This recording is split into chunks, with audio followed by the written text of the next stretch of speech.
Hay lugares en el mundo donde la selva no guarda secretos, sino advertencias y esta historia jamás debía contarse. En los anales de la exploración sudamericana existen capítulos que fueron arrancados, relatos que se susurraron, solo para ser silenciados. Hoy nos atrevemos a abrir uno de ellos, a la historia de la Expedición Rivera de 1923.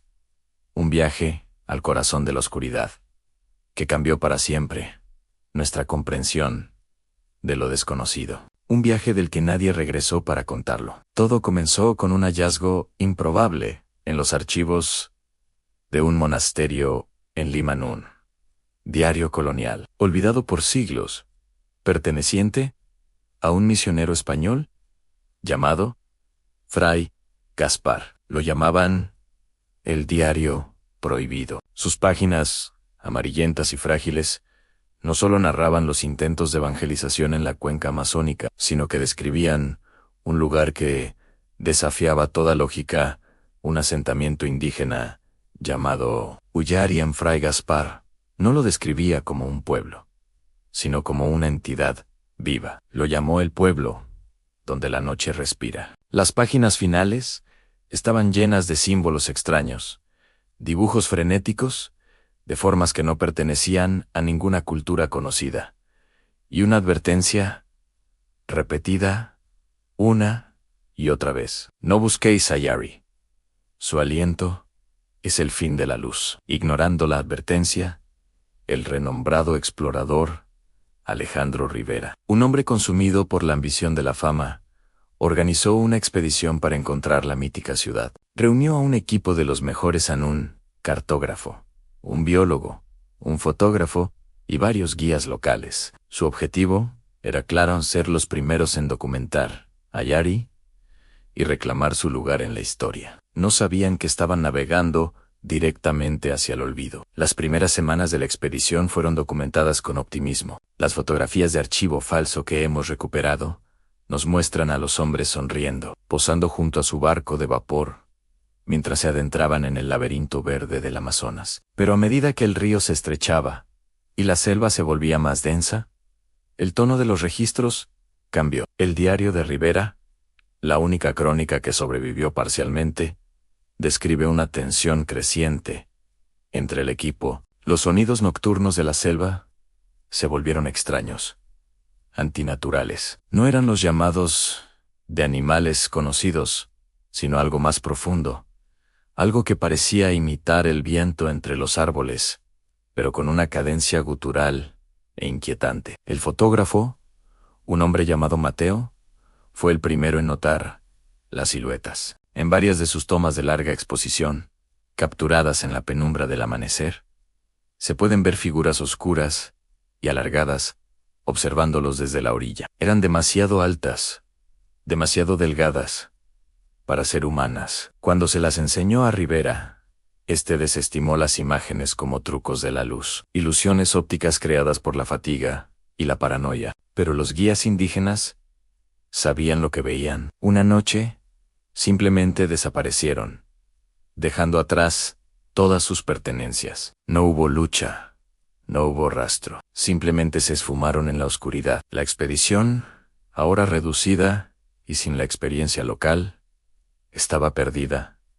La tensión se convirtió en miedo. El siguiente en desaparecer fue el cartógrafo, Julián. Una tarde, mientras trazaba mapas en la orilla del río, sus compañeros escucharon un grito ahogado. Corrieron hacia el lugar, pero solo encontraron su tablero de dibujo flotando en el agua, con el último trazo de su lápiz formando una espiral incompleta. La selva lo había reclamado. Fue entonces cuando lo encontraron. Después de semanas de navegar a la deriva, siguiendo las crípticas indicaciones del diario de Fray Gaspar, emergieron en una laguna de aguas negras, y allí, en el centro, se alzaban las ruinas de Ayari. La arquitectura era diferente a todo lo que habían visto.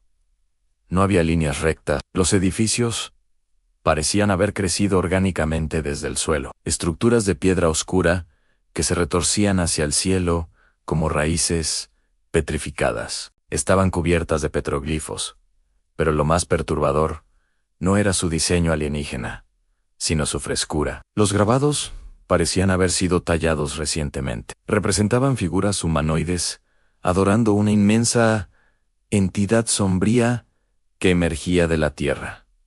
Esa noche, el verdadero horror de Uyari se reveló. A medida que el sol se ocultaba, la ciudad pareció despertar. Sombras alargadas comenzaron a moverse entre los edificios, danzando en la periferia de la visión. Luces rojizas como brazos incandescentes parpadeaban desde las ventanas vacías. Y entonces comenzó la respiración, un sonido profundo, rítmico y resonante que parecía emanar no de un punto, sino de todas partes, a la vez, desde el suelo, desde las paredes, desde la misma oscuridad. Era el sonido de la noche respirando, tal como lo había descrito Fray Gaspar en el pueblo. Estaba vivo. Lo que sucedió después solo puede reconstruirse a partir del último registro encontrado. Un fragmento de película de la cámara de Mateo An. La imagen es caótica, temblorosa. Se escucha la respiración acelerada del camarógrafo. Gritos ahogados de fondo. La cámara gira bruscamente, capturando un borrón de movimiento.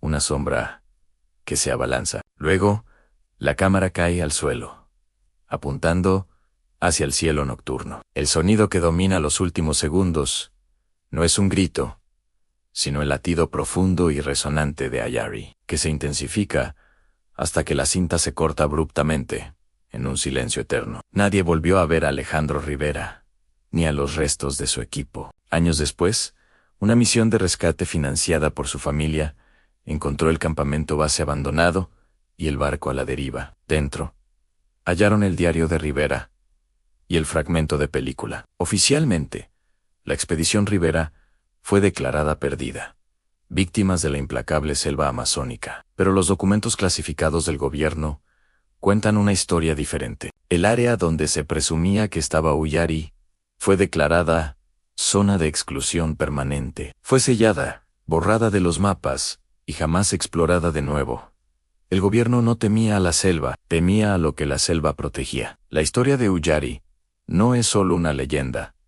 Es una advertencia, una prueba de que hay rincones en nuestro mundo que no están destinados a ser descubiertos. Secretos que la oscuridad reclama como propios. Y a veces, el mayor acto de valentía no es buscar, sino dar media vuelta y nunca mirar atrás. Si deseas que siga revelando historias prohibidas, como esta, si te atreves a explorar los expedientes ocultos y los misterios que han sido silenciados, suscríbete ahora. Deja tu comentario y únete a esta comunidad de exploradores de lo prohibido, a los que se atreven a ver más allá de lo permitido.